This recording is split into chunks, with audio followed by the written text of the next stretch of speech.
संदीप दीक्षित का आरोप, सांप्रदायिकता में बढ़ोतरी, सरकार पर सवाल।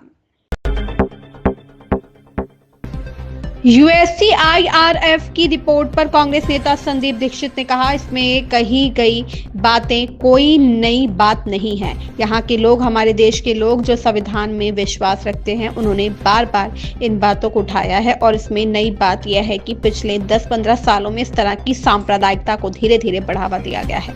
उत्तर प्रदेश जैसी जगहों पर तो मुख्यमंत्री भी कभी कभी ऐसे बयान दे देते हैं जिनसे लगता है कि शायद वह लोगों को असहिष्णुता या संवेदनशीलता की ओर बढ़ावा दे रहे हैं। यह बातें पहले से ही होती रही हैं। मुझे जरूर लगता है कि सरकार और उसके पिट्ठू चिल्लाना शुरू कर देंगे कि अमेरिका देश को बदनाम करना चाहता है, लेकिन जब कोई विदेशी देश हमारे प्रधानमंत्री की तारीफ करता है तो आप उसे बार बार दोहराते रहते हैं, लेकिन अगर कुछ और सामने आता है तो आप उसकी मंशा पर सवाल उठाने लगते हैं।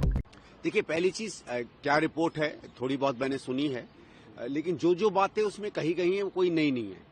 यहाँ के लोग, हमारे यहाँ भारत के लोग जो संविधान में विश्वास करते हैं, जो भारतीयता में और भारतवर्ष में विश्वास करते हैं, वो इन बातों को बार बार रेखांकित करते रहे हैं। और इसमें जो पिछले 10-15 साल से जो नयापन है वो ये है कि सरकार की तरफ से और सरकार की संस्थाओं की तरफ से इस तरह की सांप्रदायिकता को धीरे धीरे प्रोत्साहित किया जाता है। जब कोई उनकी तरफ से गैर कानूनी काम होता है तो उसको संरक्षण मिलता है, उस पर केस नहीं होते हैं। उत्तर प्रदेश जैसे जगह में तो कभी कभी मुख्यमंत्री जी भी ऐसी बातें कर देते हैं जो इस बात को दर्शाता है कि शायद इंटॉलरेंस के प्रति या संवेदनशीलता के प्रति या असहिष्णुता के प्रति वो लोगों को एक प्रोत्साहित कर रहे हैं। ये बातें रहती रही हैं। बाहर की रिपोर्ट क्या कहती है, क्या कहती नहीं, लेकिन हमारे यहाँ भी इन चीजों को माना जा रहा है। अब मुझे एक चीज जरूर लगती है कि अब इस बात को लेकर जो सरकार है और सरकार के जो पिट्ठू हैं वो चिल्लाने लगेंगे कि ये अमेरिका जो है देश को बदनाम करना चाहता है, कोई रणनीति है, कोई साजिश है।